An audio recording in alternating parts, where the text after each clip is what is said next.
1945. Mussolini tinha morrido em desgraça. Hitler havia chegado a um fim misterioso e o comunismo estava se fortalecendo como uma força política dominante. As 3 primeiras visões já haviam se cumprido. Agora William Branham se sentia mais otimista acerca de seu ministério, pois Deus cumpria cada visão que lhe dava. Foi neste ano que ocorreu o incidente do touro assassino e a cura da esposa do incrédulo Sr. Andrews.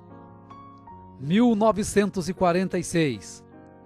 No dia 21 de março de 1946, Meda dá à luz ao seu primeiro filho, uma menina chamada Rebecca Branham. Nesta época, todos os ministros o criticavam pelos incidentes que haviam ocorrido na sua vida.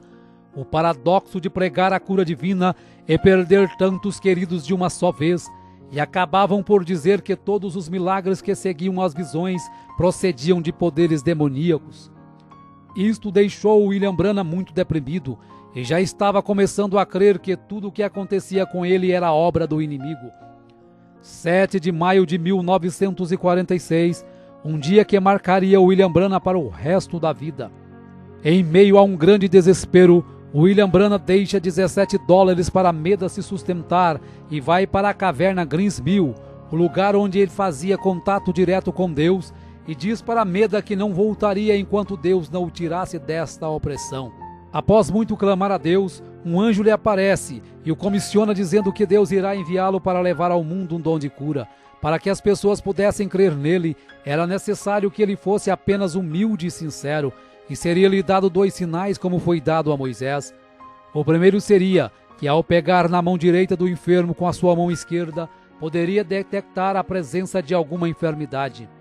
E o segundo seria que, por meio de uma visão, ele diria até os mais profundos pensamentos e intenções dos corações. Assim sendo, todos terão que crer. Em seguida, o anjo lhe mostra através das Escrituras que Jesus em seu ministério discernia os pensamentos e intenções dos corações e curava os enfermos. Enquanto isso, os homens religiosos chamavam isso de obra de demônios e chamavam-no de Beelzebu. Quando o anjo se foi, o irmão Branham retornou para casa convicto de seu ministério. Em um domingo, quando entrou à sua igreja, ouviu aos irmãos cantando "Somente crer". Quando sentiu a presença do anjo se aproximar, percebeu que este estava destinado a ser o seu hino tema. Passado alguns dias, William Branham procura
em Pine Bluff e logo depois vai a Little Rock, a capital do estado de Arkansas.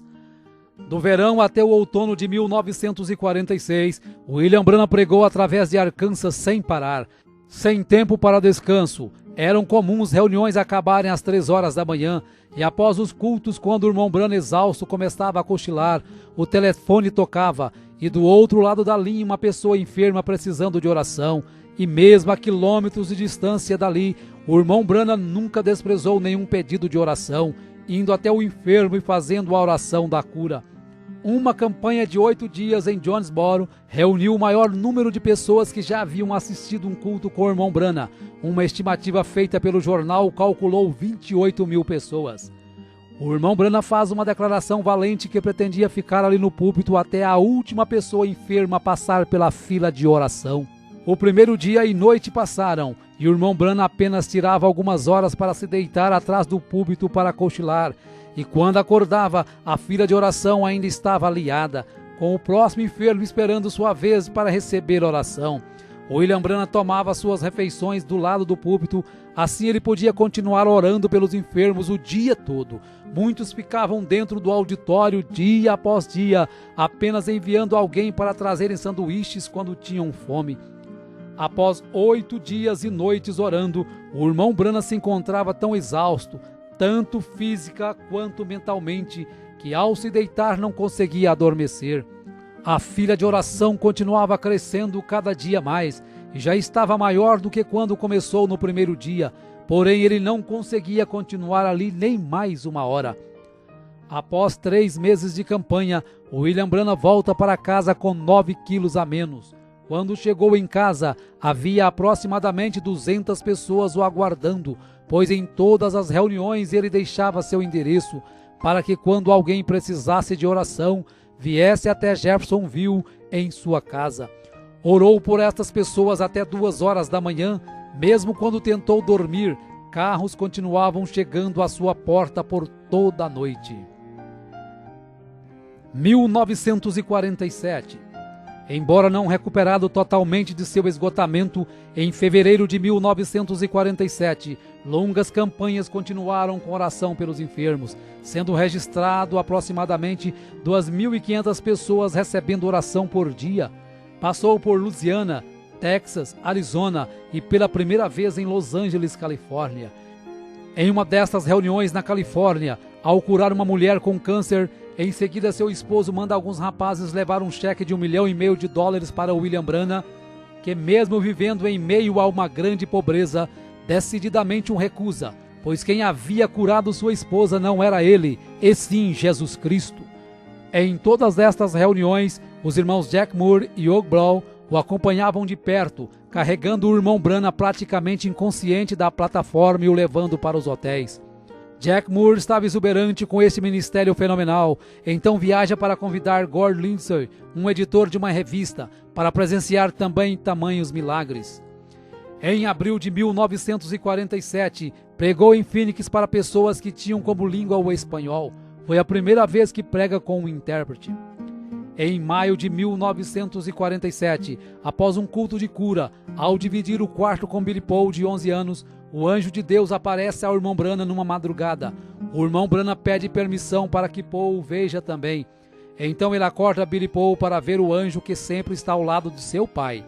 Ao amanhecer, o irmão Branham olha pela janela do hotel e vê caminhões carregando cadeiras de rodas, macas e muletas acumuladas do culto de cura da noite anterior. Nesta noite o anjo lhe repreende, dizendo que ele estaria confinando muito o dom de cura para realizar milagres. O anjo queria dizer que o irmão Branham procurava sempre realizar um milagre para levar as pessoas a crerem na cura. Na última noite de uma campanha em Calgary, enquanto o irmão Branham estava meditando, o irmão Jack Moore inicia o culto contando as dificuldades financeiras de William Branham, de como sua esposa Meda e seus filhos vivem em uma casa precária, com portas mal vedadas e sem água encanada, e de como ele não media esforços para viver em função do ministério e das pessoas necessitadas. Então ele dá uma oportunidade para os irmãos darem uma oferta de amor, que seria exclusivamente para comprar uma nova casa para William Branham. Quando o irmão Jack Moore vai entregar o valor arrecadado para William Branham, ele ainda rejeita, mas pela insistência e não ser possível mais devolver o dinheiro, relutantemente ele aceitou a oferta. 1948. Em janeiro de 1948, quando o irmão Branham estava indo para uma campanha na Califórnia, recebe a visão de um menino sendo ressuscitado e pede para que todos anotem esta visão na página branca da Bíblia, pois não sabia quando nem onde aconteceria. Nesta campanha ele fica conhecendo Fred Bosworth, pregador de cura divina há 40 anos, agora com 71 anos de idade, e este passa a ser o coordenador de suas campanhas. Novamente, William Branham é testado por Deus através de um cheque de $25.000 que um homem que teve sua esposa curada lhe oferecera. Porém, novamente, o irmão Branham o recusa instantaneamente e o rasga na frente do doador. A saúde do irmão Branham cada dia se agravava mais. Estava com dificuldades para dormir, seu peso havia caído para 45 quilos, seus olhos afundaram, sua aparência se empalideceu e por isso desmarcou todas as campanhas que estavam marcadas naquele ano, pois os médicos diagnosticaram que ele estava com exaustão nervosa e dependia de muitos dias de repouso. Ele começou a perceber que não podia fazer como estava fazendo, com longas filas de oração até a madrugada ou virando noites. E assim como o sogro de Moisés o aconselhou a dividir as tarefas, o irmão Branham se maravilhou ao ver na revista de Gordon Lindsay que vários homens já estavam conduzindo campanhas de cura divina através dos Estados Unidos e Canadá, tais como William Freeman, Oral Roberts, Jack Coy, Tommy Osborne. E o que mais o entusiasmou foi saber que o seu próprio ministério foi o que havia influenciado estes homens de uma maneira direta ou indireta.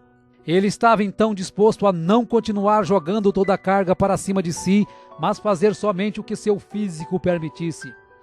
Percebeu ainda através de uma visão que de 7 em 7 anos de sua vida aquela condição nervosa voltava e afetava o seu estômago. Porém, passado alguns dias, quando estava na varanda de sua casa, o anjo visita e diz que ele está curado daquela acidez no estômago.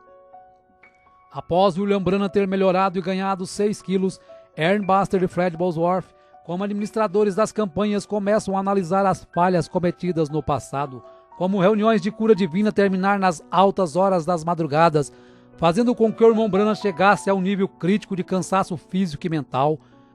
Decidiram então limitar o número de pessoas nas filas de oração e, para selecionar as pessoas, concordarem em usar os cartões de oração numerados, que deveriam ser entregues antes de começar os cultos. Desta forma, os administradores podiam monitorar sua força e encerrar o culto assim que eles sentissem que William Branham já tinha orado o suficiente. Em 14 de maio de 1948, Israel se declara uma nação independente, e o irmão Branham rapidamente associa esse fato com a figueira brotando descrita em Lucas 21.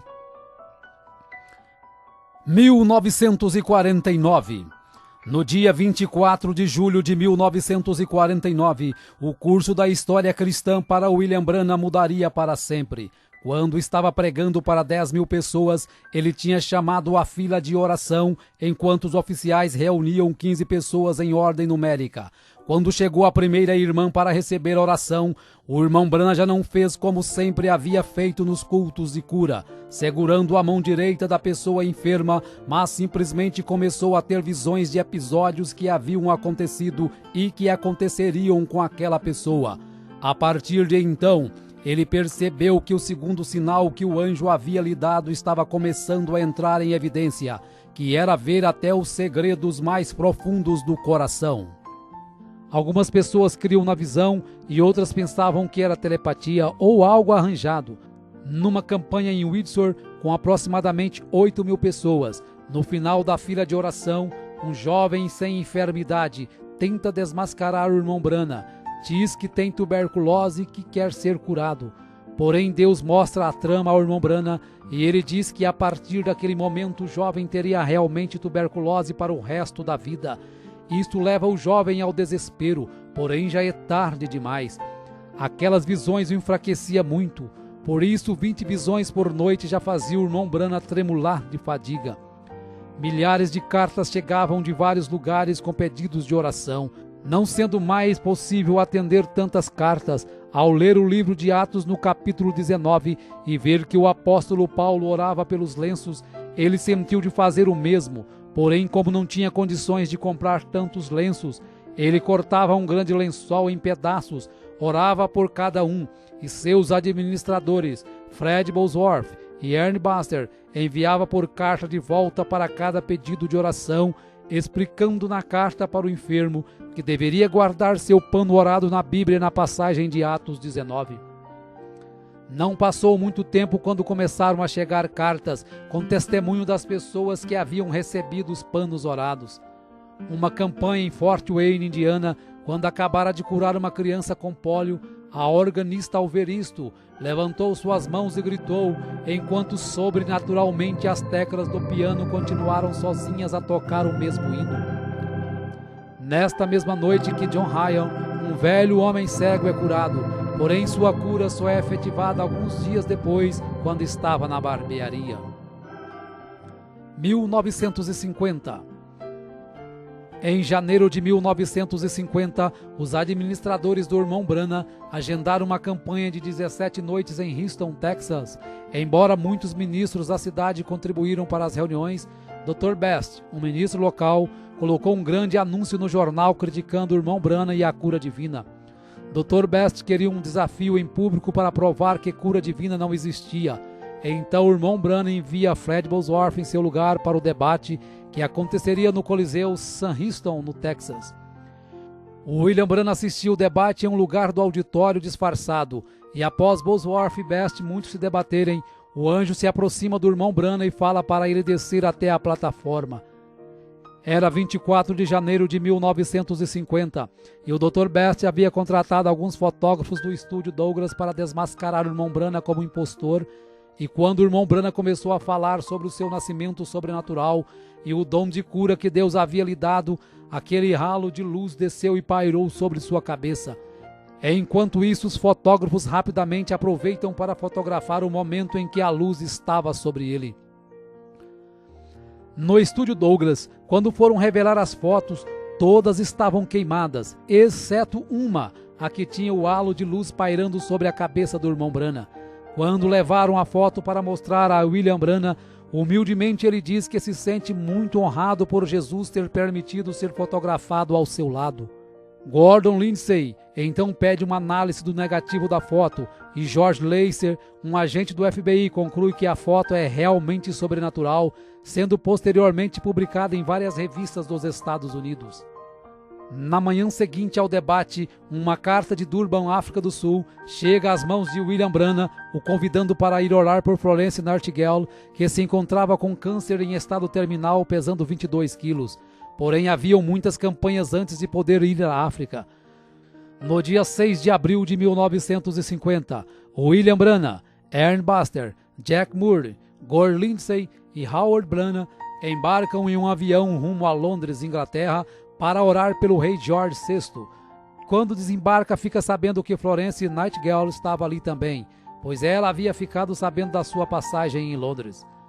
Após orar pelo rei, foi até o lugar que estava Nightingale, orou por ela e disse que quando Deus a curasse, seria o sinal de que ele deveria ir até Durban, na África do Sul. Porém, o anjo lhe avisou também que havia uma armadilha preparada para ele nesta campanha da África. Em 14 de abril de 1950, William Branham aterrissa na Finlândia para uma campanha. Em 21 de abril, após o almoço, quando estavam descansando, percebe um acidente no qual um carro havia atropelado 2 garotos.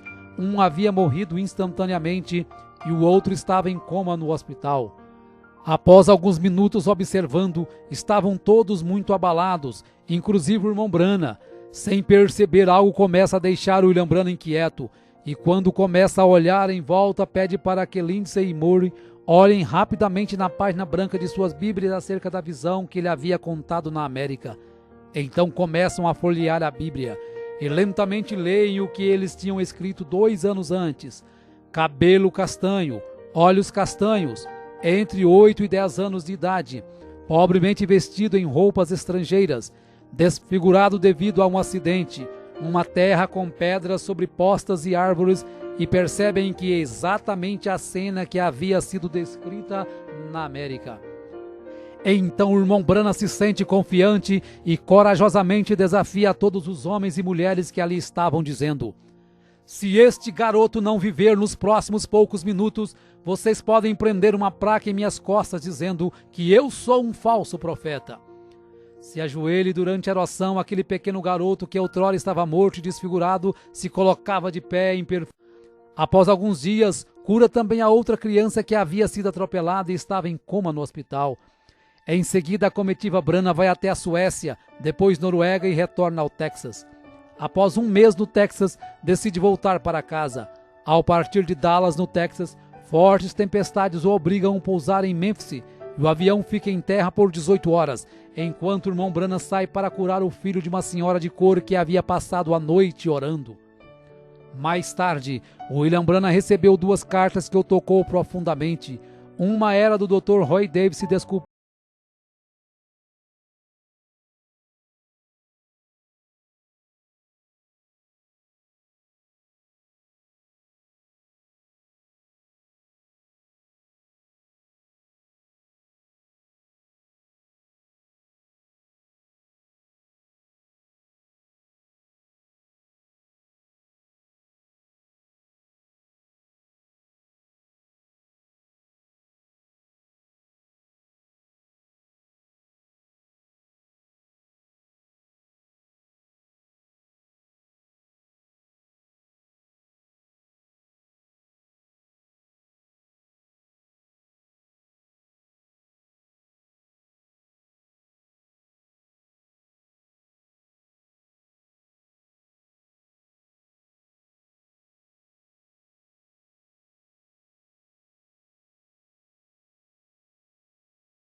O governo permitia colocar todos no mesmo lugar.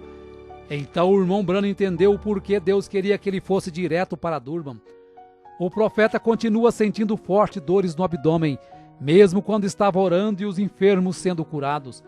Ele pedia para ser curado também, mas não era respondido, e se viu merecedor daquela rejeição pela desobediência. Em um momento chegou a ser tirado da plataforma chorando de dor. Todos os recordes de frequência estavam sendo quebrados naquelas reuniões. No culto de domingo à noite, estimou-se aproximadamente 50.000 pessoas.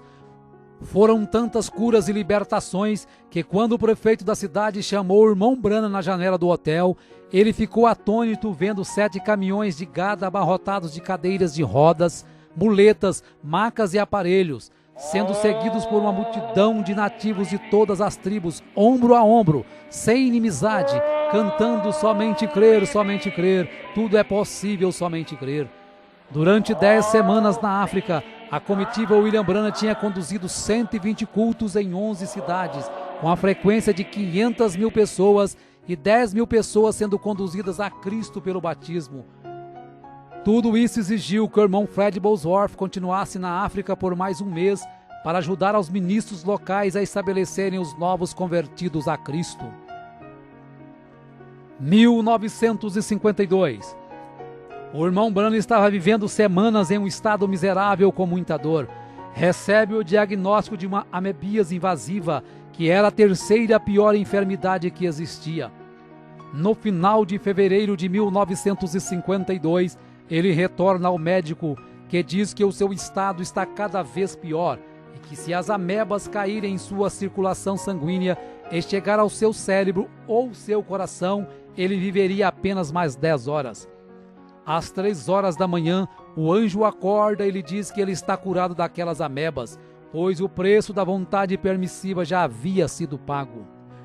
O irmão Branham retorna às suas campanhas em 13 de julho de 1952, com 8 dias de cultos em Hammond, Indiana. Em agosto inicia a campanha em Battle Creek, Michigan. Durante esta campanha, o anjo do Senhor se aproxima de William Branham e diz: encerre as reuniões em Battle Creek e vira a Minneapolis imediatamente. Mais uma vez o irmão Branham teria que sair de um compromisso para cumprir a vontade perfeita de Deus. Só que dessa vez ele não desobedeceu a Deus, passando no teste que Deus lhe dera, mostrando o que aprendera com o acontecido na África. 1953.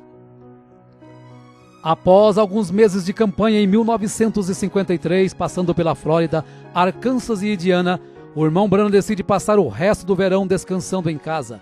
Neste verão, quando estava no quintal de sua casa, é surpreendido por um enxame de abelhas que o teriam matado se não fosse a manifestação do amor divino. Em agosto de 1953, o profeta recebe a proposta do pastor Leroy Cope de Los Angeles para fazer um filme documentário acerca do seu ministério, o qual Cope chamaria de O Profeta do Século XX. Em uma manhã de agosto começaram as gravações. Foi neste período que Billy Paul, com 18 anos, começou a se distanciar dos caminhos de Cristo. Mesmo sendo aconselhado por seu pai, decidiu tomar o caminho errado. Após algum tempo de rebeldia, se encontra na cama de um hospital, quando o anjo ordena que William Branham vá até ele. No quarto do hospital, o irmão Branham avisa que é ele que tem que orar, pois ele que pecou. Após sua oração, ali mesmo Billy Paul é curado e levado de volta para os caminhos de Cristo.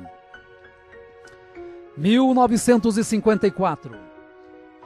Em setembro de 1954, começou sua terceira viagem além-mar, voando para Portugal. Saindo de Portugal, voou para Roma, na Itália, onde tinha uma audiência marcada com o Papa. Porém, a cancelou logo que lhe foi descrita as formalidades de beijar o seu anel e chamá-lo de Santo Pai. Saindo de Roma, voou até Cairo, no Egito, onde visitou as pirâmides. No dia seguinte, seu entusiasmo havia crescido, pois estava indo para Jerusalém. Porém, quando estava esperando o voo no aeroporto, o anjo lhe diz para não ir, porque ainda não era a hora e a Palestina não era seu lugar. Não seria fácil, mas ele teve que ignorar todos que o aguardavam na Palestina e obedecer ao mandado de Deus. Então ele remarca sua passagem para Atenas, na Grécia. Partindo da Grécia, voou para a Arábia Saudita e dali para Bombai, na Índia. Em Bombai, o público supera todos os recordes de todas as reuniões já presenciadas pelo irmão Branham. O prefeito estimou 500 mil pessoas em um só culto. Ao voltar da Índia, com o corpo exausto, em outubro vai para as montanhas do Colorado caçar e retorna ao lar reanimado corporalmente. 1955. Após 7 anos de evangelismo internacional, ele estimou que 500 mil pessoas tinham aceitado a Cristo como seu Salvador, e não era possível estimar quantos milhões receberam a cura através de suas orações. Já que suas campanhas de cura divina atraíam multidões internacionais, ele sempre pregava sermões simples, esperando minimizar as críticas e aumentar a aceitação. Sabendo que Deus estava lhe chamando para ensinar mais doutrina, em janeiro de 1955, pregou 13 vezes em 11 dias na Igreja Filadélfia de Chicago, Illinois. Vários sermões doutrinários foram entregues e, entre eles, o princípio e o fim da dispensação gentílica. A partir de então ele sabia que seu novo compromisso era passar mais tempo em cada campanha, ensinando fundamentos da Bíblia. Isso, sem dúvida alguma, estava fazendo algumas pessoas se sentirem desconfortáveis. Sob a coordenação de Jack Moody e Hugh Brown e com Billy Paul na distribuição dos cartões de oração, o irmão Branham fez várias outras campanhas, entre elas Phoenix, Arizona, quando teve a visão de Adão saindo do jardim do Éden com Eva por sua própria vontade, e em seguida foi orar pelos índios apaches em São Carlos. Em 4 de março de 1955 foi a Los Angeles, Califórnia, e lá percebeu que filmes e apresentações de televisão estavam distanciando muitas pessoas das coisas de Deus, pois a frequência em suas campanhas estavam caindo nos últimos 3 anos. A cura divina já não estava sendo tão acreditada, por ter surgido tantos charlatões com todos os tipos de teorias e sentimentos estranhos e chamando isto de sinais de Deus. William Branham percebe que a igreja pentecostal estava se esfriando muito, estavam começando a criar grupos e denominações, então começa a luta para levar o povo a viver a verdadeira vida cristã acima de qualquer dogma ou denominação. Em 1950, o irmão Branham ouve uma voz dizer que ele teria um filho, e este se chamaria José, apesar de ter tido apenas 2 filhas, e o médico dizer que Meda não poderia mais gerar filhos. No dia 19 de maio de 1955, nasce seu terceiro filho com Meda, chamado José Branham. Em 18 de junho de 1955, William Branham aterrissa em Zurique, na Suíça, com a programação de falar por 9 dias. Estima-se 50 mil pessoas que aceitaram a Jesus como seu salvador pessoal durante esta campanha. Após sua campanha em Zurique, William Branham passa alguns meses descansando com sua família e no dia 24 de julho de 1955 prega a mensagem Espíritos Sedutores, pois percebe que os ministros não pregavam contra a carnalidade e alguém tinha que fazer aquilo. Alguns dias depois, cura a gambá que havia sido atropelada e estava parada na sua porta. A convite de um pastor, em 11 de abril de 1955, William Branham e seus coordenadores voam para uma campanha em Karlsruhe, na Alemanha, e em seguida vão para Lausanne, na Suíça. No final da campanha, 40 ministros se ajuntaram para uma entrevista com William Branham no saguão do hotel. Após algumas perguntas, os fotógrafos que estavam presentes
é possível perceber que sua câmera conseguiu captar a nuvem do anjo do lado direito de William Branham.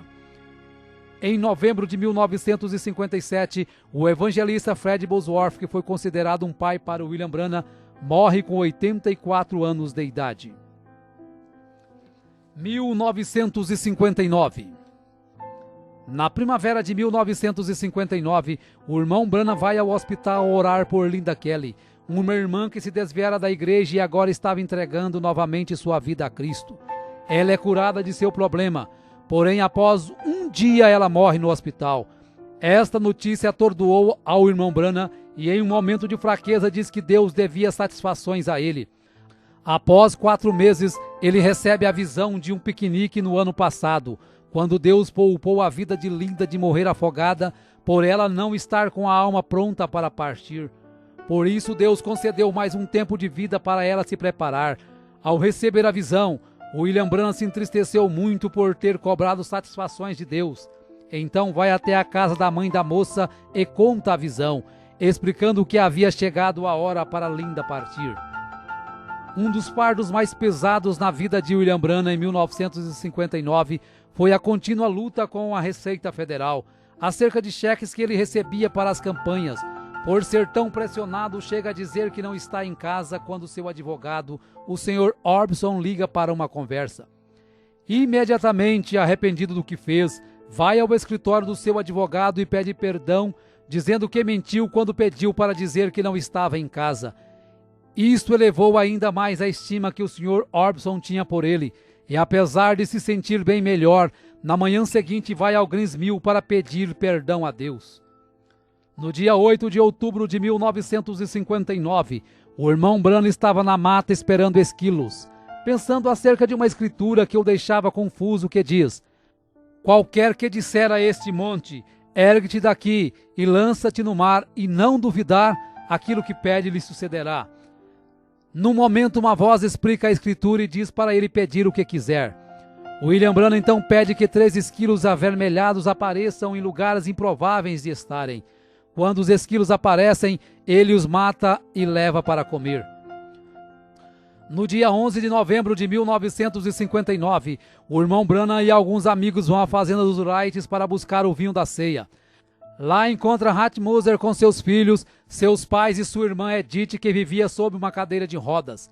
Ao contar a experiência dos esquilos, Hat Moser crê no que o irmão Branham disse, e nesta hora o anjo diz para o irmão Branham falar para ela pedir o que quiser, que isso será feito. Após alguns instantes, ela ignora qualquer quantia em dinheiro, ignora sua irmã na cadeira de rodas e pede a conversão de seus 2 filhos, que imediatamente se convertem a Cristo e recebem o batismo no nome do Senhor Jesus Cristo. 1960. No dia 8 de maio de 1960, às 7 horas da manhã, quando o irmão Branham ainda estava deitado, o anjo o levou a ver além da cortina do templo. No momento seguinte, ele estava numa planície e milhares de pessoas corriam em sua direção gritando: "Nosso precioso irmão!" Todos pareciam ter não mais de que 20 anos. Ele ficou confuso, e o anjo lhe disse que eram seus convertidos na terra. Uma moça o abraça, e quando ele diz que não a conhece, o anjo diz que esta era uma senhora de 90 anos que ele havia conduzido a Cristo na terra. Após algum tempo vê Hope, depois o seu cavalo Prince e o seu cachorro Fritz, e o anjo diz que tudo o que ele mais amava na terra estava ali. Quando fica sabendo que ele seria julgado juntamente com seu povo, se entusiasma por saber que o apóstolo Paulo também seria, e tudo que Paulo pregou ele havia pregado. De repente ele estava de volta naquele velho corpo deitado, mas dali em diante sua vida nunca mais seria a mesma. 1963. Em 28 de fevereiro, em Tucson, no Arizona, 7 anjos de Deus em formação de pirâmide compõem uma nuvem sobrenatural, e o irmão Branham, juntamente com o irmão Fred Sotman e o irmão Gene Norman, estavam ali como 3 testemunhas. Diversos observatórios fotografaram a nuvem e a fotografia foi publicada na página 112 da revista Life em 28 de maio de 1963. Em março deste mesmo ano, essa aparição precedeu a abertura dos selos, que ocorreu nos dias 17 a 24 de março de 1963. A revelação dos 7 selos é o que confirmou seu ministério como sendo o ministério do 7º anjo de Apocalipse 10:7 e do Elias de Malaquias 4, 5 e 6. Seu ministério foi marcado por visões, milhares de curas, milagres e maravilhas. Seria impossível estimar a quantidade de pessoas conduzidas a Cristo. Cegos enxergaram, surdos ouviram, câncer caiu na plataforma, tuberculose desaparecia e várias outras enfermidades eram abolidas.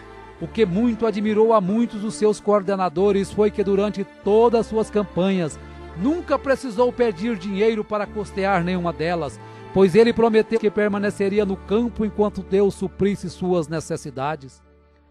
Quando conheceu as mansões que Oral Roberts e T.L. Osborne haviam construído com o dinheiro arrecadado durante as campanhas, se sentiu indigno por ter apenas alguns dólares em sua conta bancária e saber que o ministério destes homens haviam saído do seu ministério. Porém, Deus se aproxima e diz ao irmão Branham: eu sou a sua porção.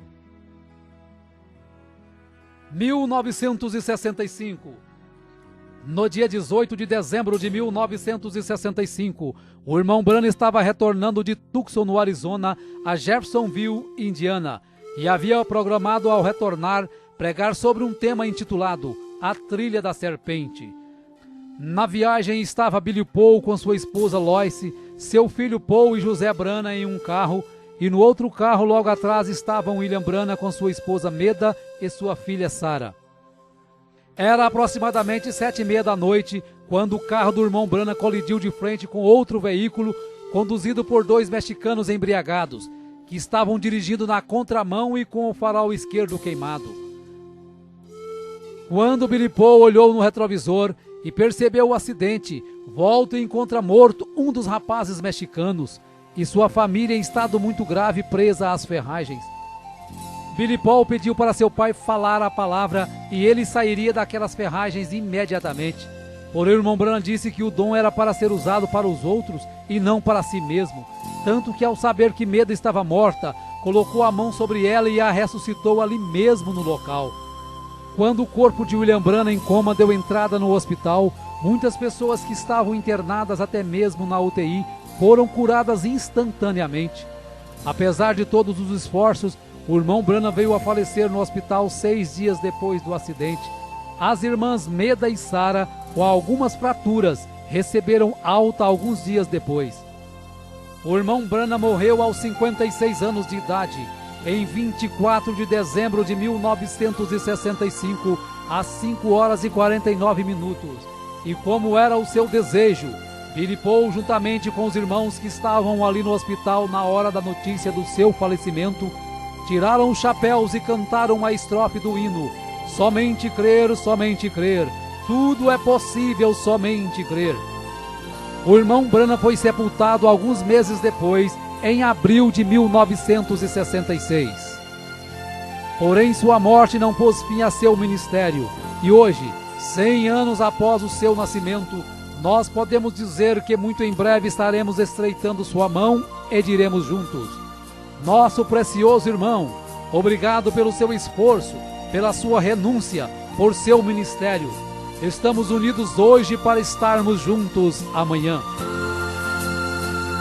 2009, 6 de abril de 2009. Ainda ressoa a voz de Deus através da mensagem do profeta William Marion Branham. Por enquanto estaremos nos reunindo e pregando esta mensagem a todos os povos e nações. Até nos encontrarmos com Jesus.